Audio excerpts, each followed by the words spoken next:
What's up, guys? Clash with Ryguy here, and I am coming at you from King of the Dot, one of the best in Canada, as you all know. But I have a few attacks here that I want to recognize. First, we're going to start off with Mr. Othman's attack. Not sure where he is right now, but I think he's in another clan, and maybe he's out of war. I'm not quite sure on that one. But he's going to start off. He's going to do a combination attack. He's going to start off with his Warden to snipe and start creating the funnel for his 6 bowlers. And then he's going to have an air portion. So it's going to be a little Bow-La-Loon attack. So Warden is sniping the Dark Barracks here. He's got the Baby Dragon to take out this army camp. And then he has a perfect funnel for his troops to go straight towards this cannon and archer tower right here. He's got the minion to snipe the this building that was in the corner. Drops all of his wall breakers, bowlers, rages it all up to make sure they get through that wall. Bowlers are going inside, drops the Warden's ability. Maybe a little soon, but that's alright. He needed to get that queen, but it doesn't look like it's going to be a big possibility right now. Possibly because his queen is going towards the center right now. Snipes the enemy queen. He's also going to get the Eagle artillery, Eagle from this, and possibly this Inferno Tower if the queen has enough DPS left over. She did. So got a little lucky with that queen right there, but it ends up working for him for the most part. So starts the La-Loon portion, excuse me, and he uses the haste spells. He's going to have all of his troops clump up and sort of have them walk around the outside of this base, because as you can see, this base doesn't really have a core to it. I mean, it does, but there's no big group of defenses in the middle. So he wants these balloons to walk around the base almost like it's a clock and sort of just go clockwise around the entire base. So has a shit ton of balloons left over. Maybe if he had swapped some of those balloons for minions, he would have gotten the 3-star here. But this wizard tower is going to turn, start sniping these balloons. Maybe he did need all the balloons. It's looking like it's pretty close here, and he just barely gets it. Didn't have enough cleanup troops or enough time, but we're just going to speed on through this. And it's unfortunate because it was a well-executed attack. He got everything that he needed to in that kill squad. He got the queen, he got the clan castle, he got an air defense, and he got the eagle, which was all a big bonus for him. Because usually you can't get the Eagle artillery in these sort of attacks because it's on the opposite side of either the Eagle or... No, I'm sorry, excuse me. The Eagle is usually on the other side of the Archer Tower, Archer Queen, and usually the CC. Defenders will split those up so that you're not getting too much value out of your attacks for kill squads. But Othman recognized that and did a very good job of funneling his troops and getting them into the middle. Although it wasn't a 3-star, it was a beautiful attack, and lots of things to take away from that. So now we're going to watch Computer's attack on number 4, and this attack is going to be another Bow-La-Loon attack, which makes sense in this case. So again, going in for Bow-La-Loon attacks, you're going to have to take out this Archer Queen right here, and possibly an Expo if you can, and an air defense. So I'm assuming he's going to go for this air defense right here. He's also going to get this sweeper and possibly this Inferno Tower, depending on where he wants his kill squad to go in.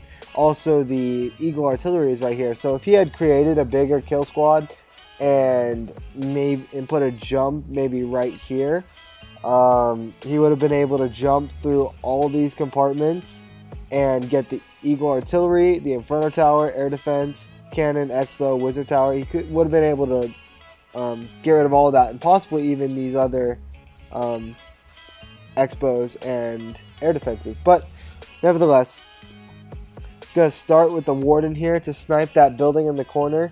I think it's really interesting that Clash of Clans is doing this this barbarian event where the builder has left the village and the barbarian is taking over his spot. I think it's kind of funny how the barbarian is swinging his sword in the village and Usually he's destroying shit, but this time he's actually building something. So interesting to me. I wonder what Clash of Clans is going to do with that. I mean, I understand they do like events and stuff, but this is sort of a weird thing to do for just an event, you know. Gonna wall break in for these bowlers right here. It's gonna drop the Warden's ability because he wants to make sure that those wall breakers make it in. Takes out the queen here. CC has the poison on it, so it's not going to do much to his bowlers because they're not going to be able to catch the rage bowlers because they're pretty fast. Queen has enough health left over that she's going to be able to get this Inferno Tower. Pops the ability. Takes it out. Going to get this air sweeper. Got both air sweepers on that kill squad. Starts a Lalu portion. Approximately 6 balloons behind each Lava Hound. He's going to funnel his troops and have them go clockwise again, which was smart. Still has a Lava Hound left over to steamroll through the rest of this base and kind of tank for his balloons. Drops a Rage where he had, I think, all 4 Teslas, maybe 3 Teslas, and the Inferno Tower, so he's able to freeze all that and rage it all up. Plenty of troops left over. Has the haste spell, so he's got plenty of balloons, but they're clumping up, so that could have been bad for him if he didn't have that haste spell. Possibly could have cost him the 3-star, but plenty of balloons left over. He's got plenty of cleanup troops. Not plenty, but they're spread out enough that he's going to be able to have enough time to get the 3-star. He's got the queen and warden helping out with cleanup duty, and he's got all of his troops starting on different barracks and collectors and stuff around the base and sort of grouping together to the final meeting point at the last defense, which is not defense, but building. You catch my drift. But beautiful attack, very good execution. The funnel was amazing. Everything about that attack was perfect.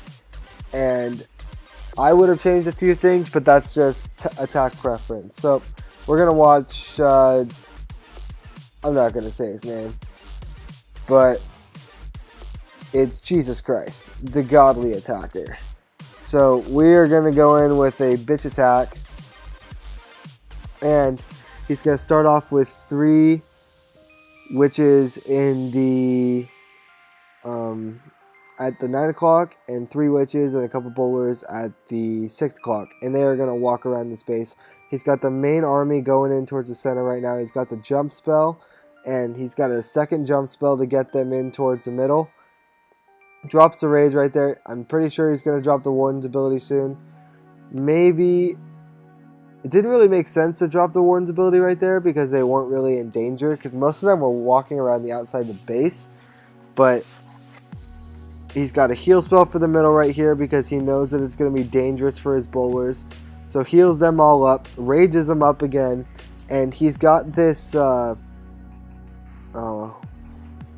this Inferno Tower to worry about, but he has his Archer Queen, so he's got plenty of attacking help to get through this. His more double giant bombs, luckily his bowlers went the other way and didn't go to the Inferno compartment, and that's what I see one of the biggest mistakes in attacks for Town Hall 11 is these isolated Inferno Tower like pockets. It doesn't make sense to have giant bombs in the Inferno pocket because Town Hall 11s, when they attack other Town Hall 11s, they're gonna use the Warden's ability on the Inferno Tower 10 out of 10 times.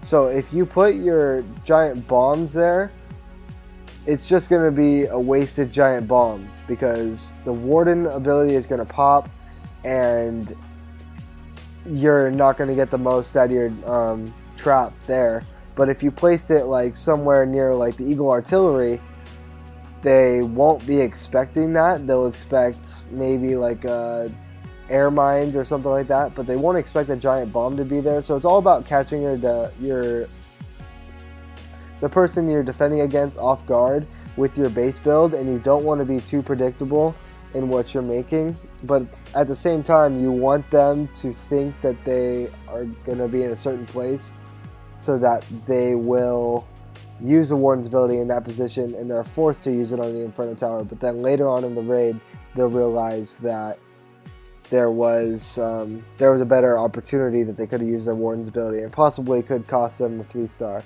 So those are the only attacks I'm going to be bringing you guys today.